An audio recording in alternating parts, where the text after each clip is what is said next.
போட்டி திருப்படிக்கு மாணவ அனைவருக்கும் வணக்கம். எல்லாருமே பார்த்தீங்கன்னா மெயின்ஸ் இன்டர்வியூக்கு ப்ரிப்பேர் பண்ணிட்டு இருப்பீங்க. இன்டர்வியூவில் பார்த்தீங்கன்னா நம்ம ஒவ்வொரு செக்டராக போட்டுருக்கோம். பர்சனலாக என்ன கொஸ்டின் கேட்பாங்கன்னு சொல்லி பார்த்துட்டு இருக்கோம். இப்போ இன்னைக்கு என்ன பார்க்குறோம்னு கேட்டிங்கன்னா, நம்ம கரண்ட் அஃபேர்ஸில் இதெல்லாம் எது பார்க்கலான்னு பார்க்கும்போது கண்டிப்பாக பார்த்தீங்கன்னா டீலிமிட்டேஷன் கமிட்டி வந்து கண்டிப்பாக கேட்குறதுக்கு நிறைய சான்ஸ் இருக்குது.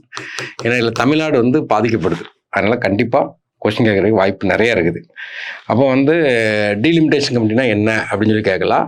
இப்போ இதுக்கு தான் நம்ம வந்து 30ஆம் தேதி இன்டர்வியூவில் உள்ளவங்களுக்கு பார்த்தீங்கன்னா ஒரு ஸ்பெஷல் கிளாஸ் வச்சுருக்கோம். சென்னையிலேருந்து ஸ்பெஷல் கிளாஸ் அதுவும் அட்டன் பண்ணுங்கள். அதில் மெட்டீரியலோடு உங்களுக்கு கிளாஸ் எடுப்பாங்க.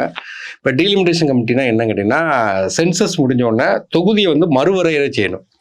மறுசீரமைப்பு, தொகுதி மறுசீரமைப்பு. அப்போ பார்த்தீங்கன்னா நமக்கு ஒவ்வொரு சென்சஸ்ங்கிறது ஒரு 10 ஆண்டுகளுக்கு ஒரு முறை நடந்துகிட்டே இருக்கும். அப்போ வந்து சென்சஸ் முடியும் போது அடுத்தாப்புல சென்சஸ் முடிஞ்ச உடனே ஒரு டீலிமிட்டேஷன் கமிட்டின்னு ஒன்று போடுவாங்க. அந்த கமிட்டியில் பார்த்தீங்கன்னா ஒரு 3 மெம்பர் இருப்பாங்க. கமிட்டியில் பொறுத்த வரைக்கும் பார்த்தீங்கன்னா அந்த 3 மெம்பர் இருப்பாங்க. அதாவது ரிட்டையர்ட் சுப்ரீம் கோர்ட்டுடைய ஜட்ஜி, பிறகு சீஃப் எலெக்ஷன் கமிஷனர், ஏன்னா அடுத்து பார்த்தீங்கன்னா ஒவ்வொரு ஸ்டேட்டில் உள்ள எலக்ட்ரல் ஆஃபீஸர், ஏன்னா ஒவ்வொரு ஸ்டேட்டில் உள்ளவங்களும் இருப்பாங்க. இவங்க என்ன பண்ணுவாங்க அப்படிங்கிறது நார்மலாக இவங்க என்ன பண்ணுவாங்க அப்படின்னா, ப்ராசஸ் ஆஃப் இவங்களுடைய வேலை தான் process of fixing number of seats and boundaries. இப்போ இவங்க என்ன பண்ணுறாங்கன்னா, அந்த ஃபிக்ஸிங் நம்பர் ஆஃப் சீட்ஸ், அந்த நம்பர் ஆஃப் சீட்ஸை வந்து என்ன பண்ணுவாங்கன்னா மாற்றி அமைப்பாங்க. பவுண்ட்ரியை என்ன செய்வாங்கன்னா மாற்றி வைப்பாங்க. இதுதான் இவங்களுடைய மெயினான வேலை. இது போக பார்த்தீங்கன்னா ரெப்ரசன்டேஷன், எஸ்சி எஸ்டி மக்கள் தொகை எவ்வளோ இருக்காங்க அதுக்கு ஏற்ற அவங்களுடைய சீட்ஸை கூட்டுறது, இது வந்து ஒரு முக்கியமான வேலை. அதாவது மக்கள் தொகைக்கு ஏற்ப மக்களவை அல்லது சட்டப்பேரவை உறுப்பினருடைய எண்ணிக்கையை மாற்றி அமைப்பாங்க. ஏன்னா மக்கள் தொகை கூட்டிகிட்டே இருக்கும். அப்போ மக்களவையில் உள்ள உறுப்பினர் எண்ணிக்கையும் கூட்டணும், சட்டப்பேரவையில் உள்ள உறுப்பினர் எண்ணிக்கையும் கூட்டணும். இதுதான் இதனுடைய முக்கியமான வேலை. இப்போ இந்தியாவில் இது வரைக்கும் எப்போல்லாம் நடந்திருக்கு அப்படின்னு பார்த்தீங்கன்னா, நார்மலாக 10 ஆண்டுகளுக்கு ஒரு முறை நடக்கும்போது நார்மலாக ஃபஸ்ட்டு பார்த்தீங்கன்னா எனக்கு இந்தியாவுடைய ஆஃப்டர் இண்டிபெண்டன்ஸ் பார்த்தீங்கன்னா ஃபஸ்ட்டு சென்சஸ் எப்போ நடக்கும்னு கேட்டிங்கன்னா 1951 நடக்கும். 51 முடிஞ்சோன்னா அதுக்கு நெக்ஸ்ட் இயர் 52 பார்த்தீங்கன்னா நமக்கு வந்து டீலிமிட்டேஷன் கமிட்டி போட்டிருப்பாங்க. அந்த டீலிமிட்டேஷன் கமிட்டி என்ன ரெக்கமெண்ட் பண்ணுதுன்னு கேட்டிங்கன்னா, நார்மலாக 494 எம்பி வந்து லோக்சபாவில் இருக்குன்னு சொல்லி ரெக்கமெண்ட் பண்ணியிருப்பாங்க. ஆனால் எலெக்ஷன் நமக்கு நடக்கும்போது பார்த்தீங்கன்னா இது வந்து 52க்கு அப்புறம் தான் நமக்கு அந்த இது மாறுது. ஃபஸ்ட்டு எலெக்ஷன் நடக்கும். ஃபஸ்ட்டு எலெக்ஷன் நடக்கும்போது நமக்கு எவ்வளோ இருக்குன்னா 489 எம்பி தான் இருக்கும். ஆனால் டீலிமிட்டேஷன் கமிட்டி ரெக்கமெண்ட் பண்ணுறாங்கன்னா 52க்கு அப்புறம் நடக்கக்கூடிய இதில் பார்த்தீங்கன்னா 494 இருக்குன்னு சொல்லுவாங்க. நெக்ஸ்ட்டு பார்த்தீங்கன்னா நமக்கு நெக்ஸ்ட் சென்சஸ் எப்போ நடந்திருக்கும், 61 நடந்திருக்கும். ஏன்னா ஒவ்வொரு இதுலையுமே பார்த்தீங்கன்னா 51, 61, 71 நடந்துட்டு இருக்கும். இங்கே என்ன செய்யலாம், டீலிமிட்டேஷன் கமிட்டி வந்து 1963 போடுவாங்க. இவங்க என்ன ரெக்கமெண்ட் பண்ணுறாங்க அப்படின்னு பார்க்கும்போது 522 சீட்டு ரெக்கமெண்ட் பண்ணியிருப்பாங்க. அப்போ நெக்ஸ்ட் பார்த்தீங்கன்னா நமக்கு எப்போ நடக்கணும், 1971 சென்சஸ் நடந்திருக்கும். 72, 73 டீலிமிட்டேஷன் கமிட்டி போடுவாங்க. இவங்க என்ன ரெக்கமெண்ட் பண்ணியிருப்பாங்க அப்படின்னா 543 சீட் இருக்குன்னுவாங்க. அடுத்தாப்புல பார்த்தீங்கன்னா இவ்வளோதான். ஏன்னா அப்போ இதில் வந்து 71 பேஸ் படி 543 சீட் இருக்கும். அப்போ அந்த டைமில் பார்த்தீங்கன்னா ஒரு அமெண்ட்மெண்ட் போடுறாங்க. ஏன்னா அப்போ அந்த டைமில் பார்த்தீங்கன்னா 42nd அமெண்ட்மெண்ட்டில் 1976 இந்திரா காந்தி என்ன சொல்கிறாங்கன்னா, இந்திரா காந்தி பிரிவில் பார்த்தீங்கன்னா அவங்க என்ன சொல்கிறாங்கன்னா, ஒரு 25 வருஷத்துக்கு நீங்கள் என்ன பண்ண வேண்டாம், சீட்ஸுடைய எண்ணிக்கையை கூட்ட வேண்டாம்னு சொல்லிடுவாங்க. அப்போ 1976 25 கூட்டிங்கன்னா 2001 வரைக்கும் கூட்டக்கூடாதுன்னு சொல்லிடுவாங்க. அப்போ சென்சஸ் நடக்கும், 81 சென்சஸ் நடக்கும், டீலிமிட்டேஷன் கமிட்டி போட மாட்டாங்க. 91 நடக்கும், டீலிமிட்டேஷன் கமிட்டி போட மாட்டாங்க. 2001 நமக்கு வந்து நடக்கும்போது என்ன சொல்கிறாங்க அப்படின்னா, அந்த 2001 யார் இருக்காங்க அப்படின்னா வாஜ்பாய் பீரியடு. அவர் என்ன சொல்கிறாங்க அப்படின்னா, சீட்டுடைய எண்ணிக்கையெல்லாம் கூட்ட வேண்டாம், பவுண்டரி மட்டும் மாற்றி நீங்கள் அமைச்சிக்கிடுங்க அப்படின்னு சொல்கிறாங்க. அப்போ 2001 சென்சஸ் படி நமக்கு என்ன பண்ணுறாங்கன்னா 2002 டீலிமிட்டேஷன் கமிட்டி போடுறாங்க. போடும்போது என்ன சொல்கிறாங்கன்னா 543 தான் சீட்டு, அதே சீட்டு தான், சீட்டுடைய எண்ணிக்கை கூட்டல, தொகுதியை மட்டும் மாற்றி அமைச்சிக்கிடுங்க அப்படின்னு சொல்லுவாங்க. அப்போ அவர் ஒரு அமெண்ட்மெண்ட் போடுறாரு. அவர் போடக்கூடிய அமெண்ட்மெண்ட் என்னன்னா 84th அமெண்ட்மெண்ட். 84th அமெண்ட்மெண்ட்டில் இன்னொரு 25 வருஷத்துக்கு நீங்கள் என்ன செய்யுங்கன்னா சீட்டுடைய எண்ணிக்கை கூட்ட வேண்டாம்னு சொல்லிட்டாங்க. இப்போ அதுலேருந்து 2001 25 போட்டிங்கன்னா அடுத்தாப்புல என்ன பண்ணால் 2026 வருது. இப்போ 2026 நெக்ஸ்ட் இயர். ஏன்னா இப்போ என்ன நடக்குன்னா, இந்த அமெண்ட்மெண்ட்டுடைய பீரியட் வந்து முடியுது. 2026 நம்ம வந்து பாப்புலேஷன் வந்து கூட்டணும். நார்மலாக வந்து என்ன செய்யணும், அந்த ஸ்ட்ரென்த்தை வந்து கூட்டணும். அதுக்கு சென்ட்ரல் கவர்மெண்ட் இப்போ என்ன முடிவு எடுக்காங்க, அதான் இப்போ உள்ள ப்ராப்ளம். இப்போ லாஸ்ட் சென்சஸ் பார்த்தீங்கன்னா இப்போ 2021 நடந்திருக்கணும், ஆனால் வந்து நடக்கலை. ஏன்னா ஏன் நடக்கலைன்னா கொரோனா டைமில் நடக்கல, சரி நெக்ஸ்ட் இயர் நடக்கும்னு பார்த்தா அப்பவும் நடக்கல. இப்போ அவங்க அப்படியே எக்ஸ்டெண்ட் பண்ணிட்டாங்க. இப்போ 2021 நடந்துருதுன்னு வச்சுருங்களேன். இப்போ 2026 84th அமெண்ட்மெண்ட் படி தொகுதியை வந்து மாற்றி அமைக்கணும், சீட்டுடைய எண்ணிக்கை கூட்டணும். அப்போ 2021 இருக்கும்போது நெக்ஸ்ட் சென்சஸ் 2031 தான் வரும். அப்போ இந்த ப்ராப்ளம் எப்போ வந்துருக்குன்னா 2031 போயிருக்கும். ஆனால் இப்போ வந்து சென்சஸ் எடுக்கலை. ஏன்னா இது 2021 சென்சஸ் எடுக்காதனால இப்போ 2026 இவங்க மாற்றி அமைக்கும் போது திடீர்னு சென்சஸ் எடுத்துடக்கூடாது. இவங்க டிலே பண்ணிட்டு தான் வராங்க, எடுக்க மாட்டேன்னு சொல்லலை. அப்போ 2026 எடுக்கும்போது பேஸ்ட் ஆன் பாப்புலேஷன் படி சீட்டுடைய எண்ணிக்கைலாம் என்னன்னா மாறும்போது தமிழ்நாடு வந்து பாதிக்கப்படுது. அதான் இப்போ அதில் ஒரு ப்ராப்ளமே தான். இப்போ தமிழ்நாடு என்ன பாதிப்பு வருதுன்னு கேட்டிங்கன்னா, ஆக்சுவலாக பார்த்தீங்கன்னா 1971 பாப்புலேஷன் படி தான் இப்போ வந்து லோக்சபா சீட் இருக்குது. லோக்சபாவுடைய சீட் எவ்வளோன்னு கேட்டிங்கன்னா 543 இருக்குது. இல்லை தமிழ்நாடுடைய லோக்சபா எம்பி எத்தனைன்னா 39 இருக்காங்க. இந்த 39 நமக்கு எவ்வளோ வருதுன்னா 7.18% வரும். இப்போ தொகுதியை 2026 மாற்றி அமைக்காங்கன்னு வச்சுருங்களேன். அதில் 2 கான்செப்ட் இருக்குது. ஏன்னா நம்ம பார்ப்போம், 2 கான்செப்ட் இருக்கும். இப்போ இருக்கிற மாதிரியே மாற்றி அமைச்சாங்கன்னா தமிழ்நாட்டுக்கு 543 இந்த ஸ்ட்ரென்த்து தான் இருக்குது. அப்படி பேஸ்ட் ஆன் பாப்புலேஷன் படி மாற்றி அமைச்சாங்கன்னா தமிழ்நாட்டுக்கு ஒரு 8 எம்பி குறைஞ்சிருவாங்க, 31 வரும். இல்லை அவங்க ஒரு கான்செப்ட் வச்சுருக்காங்க, 848 எம்பி வைக்காங்க. அப்போ தமிழ்நாட்டுக்கு ஒரு 10 எம்பி கூட தான் செய்யும். அப்படின்னாலும் பர்சன்டேஜ் அடிப்படையில் 2 சேமாக தான் இருக்கும். அப்போ வந்து இன்னைக்கு நிலைமைக்கு பார்க்கும்போது 2027 பாப்புலேஷன் படி பார்த்தீங்கன்னா நமக்கு என்ன வரும் கேட்டிங்கன்னா 543க்கு நமக்கு 31 எவ்வளோ சதவீதம் அப்படின்னு சொல்லி பார்த்தோன்னா நமக்கு எவ்வளோன்னா 5.7% வரும். அப்போ இந்த அளவு வந்து குறையுது. அவள் அளவு குறையும் போது நம்மளுடைய உறுப்பினர்களுடைய எண்ணிக்கையும் குறையும். அப்போ தமிழ்நாடுடைய குரலும் குறையும். அதை தான் நம்ம வந்து சவுத் இந்தியாவில் எல்லாமே எடுத்துக்கிறோம். ஏன்னா ஆந்திரா, தெலுங்கானா, கர்நாடகா, கேரளா, தமிழ்நாடு இவங்க 5 பேருக்குமே ஸ்ட்ரென்த் வந்து நிச்சயம் குறையும். அதே நேரத்தில் பார்த்தீங்கன்னா பிமாரு ஸ்டேட்ஸுமாங்க. இப்போ பீகார், மத்திய பிரதேசம், ராஜஸ்தான், உத்தரப்பிரதேசம் இங்கே வந்து என்ன கேட்டிங்கன்னா அவங்களுடைய அளவு வந்து கூடும். கிட்டத்தட்ட இவங்க இந்த சீட் அடிப்படையில் 848 சீட் வச்சுருந்தாங்கன்னா 848 சீட் வைக்கும்போது இவங்களுடைய அளவு என்ன ஆகுதுன்னு கேட்டிங்கன்னா கிட்டத்தட்ட பார்த்தீங்கன்னா 324 இவங்க இதில் வந்துருவாங்க. இந்த 4 மாநிலத்தில் மட்டுமே 324 ரெப்ரசன்டேஷன் வந்துருவாங்க. தமிழ்நாடு வந்து பாதிக்கப்படுது. இதுக்கு தான் வந்து என்ன சொல்கிறாங்க கேட்டிங்கன்னா அந்த நம்ம சிஎம் என்ன சொல்கிறாருன்னு கேட்டிங்கன்னா புதுசாக நீங்கள் மறுவரையை செஞ்சாலும் 71 பாப்புலேஷன் அடிப்படையில் தமிழ்நாட்டுடைய கட்சி 7.18 வச்சு சீட்டை கால்குலேட் பண்ணுங்காங்க. அது கால்குலேட் பண்ண முடியாது. ஏன்னா கமிட்டியுடைய டீலிமிட்டேஷனுடைய கமிட்டியோ என்னன்னு கேட்டிங்கன்னா அந்த ரீஅட்ஜஸ்ட்மெண்ட் பாப்புலேஷன் பேசிஸில் ரீஅட்ஜஸ்ட்மெண்ட் பண்ணுறது தான் அந்த டீலிமிட்டேஷன் கமிட்டியுடைய முக்கியமான ப்ரொபோசல். அதனால் தமிழ்நாடு இதை டிமாண்ட் பண்ணுது.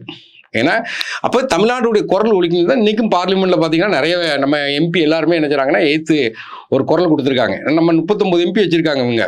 அப்போ ஆட்டோமேட்டிக்காக அவங்க குரல் கொடுக்காங்க.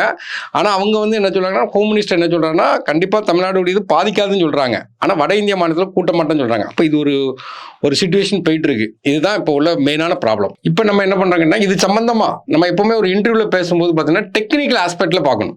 ஏன்னா அப்போ இது சம்மந்தமாக நம்ம என்னென்ன ஆர்டிக்கெல்லாம் பார்க்க போகிறோம்னா 81ன்னு ஒரு ஆர்டிக்கல் பார்க்க போகிறோம். அடுத்து 82ன்னு ஒரு ஆர்டிக்கல் பார்க்க போகிறோம். இந்த 81ங்கிறது காம்போசிஷன் ஆஃப் அந்த ஸ்ட்ரென்த்து லோக்சபாவுடைய உறுப்பினருடைய எண்ணிக்கை, லோக்சபாவில் ஸ்ட்ரென்த்து பற்றி பார்க்குறோம். இந்த ஸ்ட்ரென்த்தை வந்து ரீஅட்ஜஸ்ட்மெண்ட் பண்ணணும். அதான் 82 ரீஅட்ஜஸ்ட்மெண்ட். இந்த ரீஅட்ஜஸ்ட்மெண்ட்டுங்கிறது பேஸ்ட் ஆன் பாப்புலேஷன். அதுக்கு தான் நமக்கு என்ன பண்ணுவாங்கன்னா டீலிமிட்டேஷன் கமிட்டி போடுவாங்க. இதே மாதிரி 170ங்கிறது ஸ்டேட் லெஜிஸ்லேட்டிவ் அசம்பிளியுடைய ஸ்ட்ரென்த்து. இப்போ அசம்பிளியோட ஸ்ட்ரென்த் தமிழ்நாடு பொறுத்துக்கு 324 இருக்குது. அதுவும் பாப்புலேஷன் படி என்ன பண்ணுவாங்கன்னா ரீஅட்ஜஸ்ட்மெண்ட் பண்ணுவாங்க. ரீஅட்ஜஸ்ட்மெண்ட் ஸ்ட்ரென்த்தையும் ரீஅட்ஜஸ்ட்மெண்ட் பண்ணுவாங்க, பவுண்டரி என்ன செய்வாங்கன்னா ரீஅட்ஜஸ்ட்மெண்ட் பண்ணுவாங்க. இது போக நமக்கு என்னன்னு கேட்டிங்கன்னா ஆர்டிகல் 329 நம்ம ஏற்கனவே பார்த்துருப்போம். 324 329 வரை பார்த்தீங்கன்னா தேர்தல் ஆணையத்தை பற்றி வரும். அதில் கடைசி ஆர்டிகல் இந்த மாதிரி ரீஅட்ஜஸ்ட்மெண்ட் பண்ணுறாங்க. பார்த்தீங்கன்னா ரீஅட்ஜஸ்ட்மெண்ட் பண்ணி ஸ்ட்ரென்த்தை கூட்டுறாங்க, குறைக்கிறாங்க, அதில் பவுண்டரி மாற்றுறாங்களா. இது வந்து நீதிமன்ற கேள்வி கேட்கக்கூடாது. அது ஆர்டிகல் 329. அடுத்தது பார்த்தீங்கன்னா 330 என்ன சொல்லுதுன்னு கேட்டிங்கன்னா SC ST ரெப்ரசன்டேஷன் லோக்சபாவில் அதனுடைய ரீஅட்ஜஸ்ட்மெண்ட்டை பற்றி சொல்கிறாங்க. 332 ஒரு ஸ்டேட் லெஜிஸ்லேட்டிவ் அசம்பிளியில் SC ST ரெப்ரசன்டேஷன். இப்போ இதெல்லாம் டெக்னிக்கலாக இது சம்மந்தமான ஆர்டிக்கல். இது போக நம்ம இப்போ தான் பார்த்தோம் 42nd அமெண்ட்மெண்ட் இந்திரா காந்தி பீரியடில் நமக்கு என்ன சொல்கிறாங்கன்னா 1971 பேஸில் நமக்கு வந்து 25 வருஷம் 2001 வரைக்கும் 70 to 42nd அமெண்ட்மெண்ட் 1976. ஆனால் 71 பேஸில் 2001 வரைக்கும் மாற்றக்கூடாதுன்னு சொல்லியிருப்பாங்க. அதே மாதிரி 84th அமெண்ட்மெண்ட் வாஜ்பாய் பீரியடில் நமக்கு என்ன கொஞ்சம் சொன்னாங்கன்னா 2026 வரைக்கும் மாற்றக்கூடாதுன்னு சொல்லியிருக்காங்க. இது சம்மந்தமாக வரக்கூடிய டெக்னிக்கல் நம்பர்.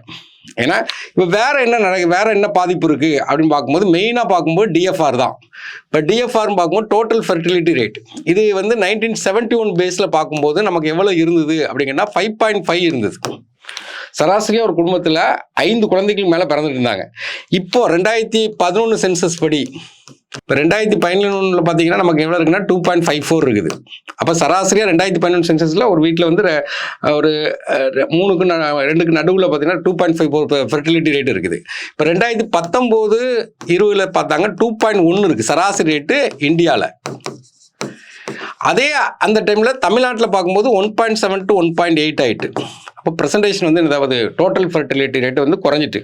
அதனால தான் இப்போ நம்மளுடைய சிஎம் வந்து ஒரு கல்யாண வீட்டுக்கு போகும்போது நீங்கள் இம்மிடியேட்டாக குழந்தைகளை பெற்றுக்கிடுங்க அப்படிங்கிற மாதிரி ஒரு கொடுத்துருக்காங்க. ஆந்திராவில் பார்த்தீங்கன்னா கண்டிப்பாக பார்த்தீங்கன்னா உள்ளாட்சி தேர்தலில் பார்த்தீங்கன்னா 2க்கும் மேற்பட்ட குழந்தைகள் பிறந்திருக்கணும் அப்படிங்கிற மாதிரி சொல்கிறாங்க. ஏன்னா நம்மளுடைய வேர்ல்டு லெவலில் தான் பாப்புலேஷன் டிக்ளைன் ஆகிறது பார்க்குறோம். இப்போ சவுத் இந்தியாவில் டிக்ளைன் ஆகிட்டு இருக்குது. இப்போ இது சம்மந்தமாக நம்ம என்ன பார்க்குறோம்னா ஒரு ஸ்டாட்டிஸ்டிக்கல் டேட்டா பார்ப்போம். இப்போ இது வந்து ஆக்சுவலாக பார்த்தீங்கன்னா 2 வகையாக நம்ம ஒரு கால்குலேஷன் பண்ணுறாங்க. என்ன கால்குலேஷன் பார்க்காங்கன்னா 2026 பாப்புலேஷனில் நமக்கு என்ன பார்க்கணும்னா அதே சீட் எண்ணிக்கை வச்சுக்கிடுவோம் 543. அப்படி வைக்கும்போது நமக்கு என்ன ஆகுதுன்னு கேட்டிங்கன்னா உத்தரப்பிரதேஷ்க்கு இப்போ அட் ப்ரெசென்ட் வந்து 80 சீட் இருக்குது. அதே பாப்புலேஷன் பண்ணோன்னா அவங்களுக்கு 91 சீட் ஆகும். அப்போ என்ன ஆகுதுன்னா 11 சீட் இன்க்ரீஸ் ஆகுது. தமிழ்நாட்டுக்கு பார்த்தீங்கன்னா இப்போ அட் ப்ரெசென்ட் லோக்சபா எம்பி 39. அதே டைமில் ஏன்னா பாப்புலேஷன் குறைஞ்சிருக்கு. ஏன்னா 71 இதில் பார்த்தீங்கன்னா நம்ம 7.18 இருந்திருக்கோம். இப்போ நமக்கு என்ன இருக்குன்னா 5.7 ஆகுது. அப்போ அந்த அடிப்படையில் பார்க்கும்போது நமக்கு வந்து 31 ஆகுது, 8 சீட் வந்து குறையுது. இதை மாதிரி சவுத்தில் இருக்கிற இடத்துக்குலாம் கூடும். இது ஒரு கால்குலேஷன் 543க்கு. இதே பார்த்தீங்கன்னா 848 இன்க்ரீஸ் பண்ணுறாங்க பாப்புலேஷன் அடிப்படையில். ஏன்னா நமக்கு லோக்சபாவில் சீட் வந்து 888 சீட் இருக்குது. மொத்தம் 8 சீட் வந்து 888 போட்டிருக்காங்க. இப்போ இதை பேஸ் பண்ணி தான் போட்டிருப்பாங்க. இப்போ 848 சீட் வந்தீங்கன்னா உத்தரப்பிரதேஷ்க்கு பார்த்தீங்கன்னா இப்போ இருக்கிறது 80, எவ்வளோ பார்த்தீங்கன்னா 143 ஆகுது. அப்போ எவ்வளோ இன்க்ரீஸ் ஆகுதுன்னு பார்த்தீங்கன்னா 63 சீட் இன்க்ரீஸ் ஆகுது. தமிழ்நாட்டுக்கு இப்போ இருக்கிற 39 49 கூடுது. எவ்வளோ கூடுதுன்னா 10 தான் கூடுது. இப்போ இதே மாதிரி பார்த்தீங்கன்னா அந்த பிமாரு ஸ்டேட்ஸுங்கிற இடத்துல பார்த்தீங்கன்னா ஃபுல்லாக இன்க்ரீஸ் ஆகிருக்கும். பிமாரு ஸ்டேட்டுங்கிறதுல ஃபுல்லாக இன்க்ரீஸ் ஆகிருக்கும். பீகார், மத்திய பிரதேஷ், ராஜஸ்தான், உத்தரப்பிரதேஷ் இவங்க வந்து அட் ப்ரெசண்ட் எவ்வளோ இருக்காங்கன்னா நமக்கு வந்து 174 இருக்காங்க. இப்போ இவங்க எண்ணிக்கை எவ்வளோ ஆகுதுன்னு கேட்டிங்கன்னா மொத்தம் 5 ஸ்டேட், அந்த 4 ஸ்டேட்டும் சேர்த்து 324 கூடுது. அவங்களுக்கு கிட்டத்தட்ட பார்த்தீங்கன்னா 150 சீட்டு கூடுது. ஏன்னா இப்போ இதே இது பார்த்தீங்கன்னா நம்மளுடைய இடத்துல நம்ம சீட் எவ்வளோ இருக்குது, சவுத் இந்தியா சீட் எவ்வளோ இருக்குன்னா 1 to 9 இருக்குது. இங்கே நமக்கு எவ்வளோ கூடுதுன்னு கேட்டிங்கன்னா ஒரு 35 சீட்டு தான் கூடுது. 35 சீட்டு கூடும்போது நமக்கு வந்து 164 தான் வருது. அப்போ 35 சீட்டு கூடும்போது நமக்கு என்ன கேட்டால் நார்மலாக கம்பேர் பண்ணும்போது 5% வந்து குறையுது. ஆனால் அங்கே பார்த்தீங்கன்னா 6% வந்து கூடுது. அப்போ அந்த பிமாரு ஸ்டேட்டுக்கு மட்டும் பார்த்தீங்கன்னா நமக்கு எத்தனை சீட்டு வருதுன்னு கேட்டிங்கன்னா 324 சீட்டு வந்துடுது. 848க்கு 324 இந்த 4 மாநிலத்தை மட்டும் வருது. அப்போ வந்து வட இந்தியாவில் பார்த்தீங்கன்னா டோட்டல் ஃபெர்டிலிட்டி ரேட் அதிகமாக இருக்கனால அவங்க இன்க்ரீஸ் ஆகுறாங்க. நம்ம சவுத்தில் பார்த்தீங்கன்னா ஃபெர்டிலிட்டி கம்மியாக இருக்குது. அப்போ 2 கால்குலேஷன் பண்ணுறாங்க. சீட்டு அப்படியே வச்சுருந்தா என்ன மாதிரி வருது, தமிழ்நாட்டுக்கு 8 சீட்டு பாதிக்குது. இது பர்சன்டேஜ் லெவலில் 2 சேம் தான். இதே 848 வச்சாங்கன்னா 10 சீட்டு கூட வரும். பர்சன்டேஜ் லெவலில் பார்க்கும்போது 1971 நம்ம எவ்வளோ இருந்தோம்னா 7.18 நமக்கு இருந்துச்சு பர்சன்டேஜ் டோட்டல் சீட்டில். இன்றைக்கி பார்த்தா நமக்கு எவ்வளோ இருக்குன்னா 5.7 தான் ஆகுது. அப்போ அதனால தான் நம்ம சொல்கிறாங்க. அப்போ மாநிலத்தை பார்த்தீங்கன்னா இந்த சவுத்தில் ஃபுல்லாக குறைஞ்சிருக்கும். பாருங்கள், ஆந்திர பிரதேஷ், தெலுங்கானா சேர்த்து பார்த்தீங்கன்னா 42 இருந்திருக்கும். இப்போ என்ன ஆகுது, 34 ஆகுது. இதே பார்த்தீங்கன்னா பீகாருக்கு பாருங்கள் 40 இருக்குது, 50 மாறி இருக்கும். ராஜஸ்தானுக்கு பாருங்கள் 25 இருக்கிறது 31 இருக்கும். மத்திய பிரதேஷ் பாருங்கள் 29 இருக்குது, 33 இருக்கும். இதெல்லாம் அந்த பிமார் ஸ்டேட். முதல் 4மே என்ன கேட்டிங்கன்னா பிமார் ஸ்டேட்ஸ். அங்கே எல்லாமே சீட்டு இன்க்ரீஸ் ஆகிருக்கு. மொத்தத்தில் பழைய அதே பாப்புலேஷன் படி பார்த்தீங்கன்னா சீட்டு இன்க்ரீஸ் ஆகிருக்கு. கிட்டத்தட்ட பார்த்தீங்கன்னா 31 சீட்டு இன்க்ரீஸ் ஆகிருக்கு. இதே சவுத்தில் உள்ளவங்களுக்கு பார்த்தா இப்போ தமிழ்நாடு, ஆந்திரா, கேரளாவில் பார்த்தீங்கன்னா 20 இருக்க சீட்டு 12 மாறுது. கர்நாடகாவில் 28 இருக்குது, 26 ஆகுது. அப்போ இந்த இடத்துல பார்த்தா இவங்க 2 பேருக்கு சவுத்தில் பாதிக்கிறாங்க. இதான் அந்த கமிட்டியுடைய முக்கியமானது. அதே மாதிரி வட இந்தியாலையும் பார்த்தீங்கன்னா பஞ்சாப் பாதிக்கப்படும். ஏன்னா அவனும் பாப்புலேஷன் சீட்டு குறையும், ஜம்மு காஷ்மீர்லேயும் சீட்டு குறையும். இப்போ பேஸ்ட் ஆன் பாப்புலேஷன் இப்படி பார்த்தா. இப்போ இதுதான் நமக்கு ஒரு சர்வே. இந்த டீலிமிட்டேஷன் கமிட்டியை பற்றி நல்லா தரவாக பார்த்து வச்சுக்கிடணும்.